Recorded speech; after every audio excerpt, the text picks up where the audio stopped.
Hello बच्चों, कैसे हैं आप? आपको याद हो तो हम यूनिट 2 स्टार्ट कर चुके हैं और यूनिट 2 में जो अध्याय 3 था उस अध्याय 3 को 3 भागों में हमने बांटा है। 3A, 3B, 3C। अभी 3A करंट में चल रहा है, आपको पता होगा, जिसमें हम कुछ टॉपिक पिछले वीडियोस में डिस्कस कर चुके हैं। अब हम एक छोटा सा टॉपिक डिस्कस करने जा रहे हैं इस वीडियो में। ध्यानपूर्वक समझिएगा। कभी हमने ये पढ़ा था बच्चों कि प्रतिरोध का जो व्युत्क्रम होता है उसे हम C से दर्शाते हैं। याद है ना आपको? याद किया नहीं किया? प्रतिरोध का जो व्युत्क्रम होता है उसे हम किससे दर्शाते हैं? C से। और इसे विद्युत चालकता कहते हैं। ठीक है बच्चों, और ये हम पहले डिस्कस कर चुके हैं। अब एक छोटा सा टॉपिक हम और डिस्कस कर रहे हैं। आपको याद हो तो पिछले वीडियोस में हमने विशिष्ट प्रतिरोध पढ़ा था और बच्चों विशिष्ट प्रतिरोध को हम रो से दर्शाते हैं।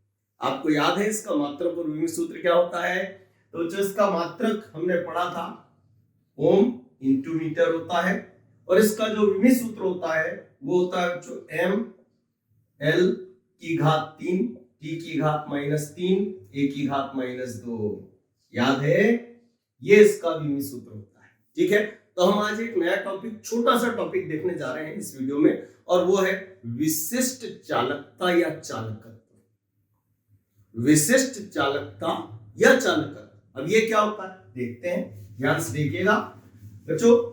आपको याद हो तो हमने पढ़ा था कि प्रतिरोध के व्युत्क्रम को चालकता कहते हैं और उसे हम किससे दर्शाते हैं? C से। अरे तो जब प्रतिरोध के व्युत्क्रम को हम चालकता कहते हैं तो क्लियर है कि विशिष्ट प्रतिरोध के व्युत्क्रम को विशिष्ट चालकता या चालकत्व कहेंगे। ठीक है, तो याद रखिएगा इस छोटे से वीडियो में हम क्या समझने जा रहे हैं कि चालकत्व या विशिष्ट चालकता किसे कहते हैं। तो याद रखिएगा, किसी चालक के पदार्थ के विशिष्ट प्रतिरोध का व्युत्क्रम। एक बार फिर से बोलते हैं, किसी चालक के पदार्थ के विशिष्ट प्रतिरोध का व्युत्क्रम या प्रतिरोधकता का व्युत्क्रम विशिष्ट चालकता या चालकत्व कहलाता है बच्चों, और उसे हम सिग्मा से प्रदर्शित करते हैं। ठीक है बच्चों, सिग्मा बराबर क्या होगा? तो विशिष्ट प्रतिरोध का व्युत्क्रम।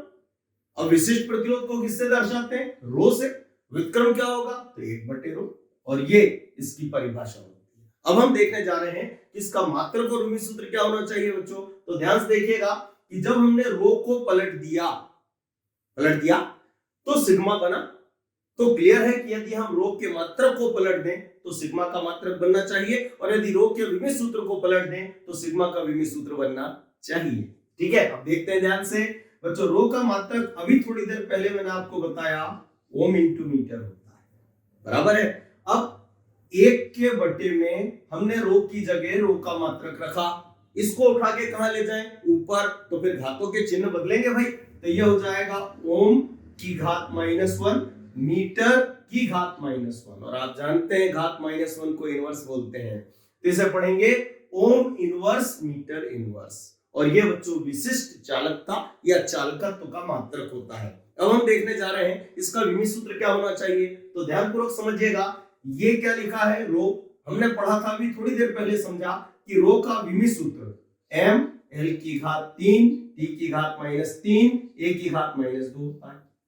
अरे ये तो रो का है, ऊपर कौन बैठा है? 1, तो यहां भी बैठा देते हैं 1/रो।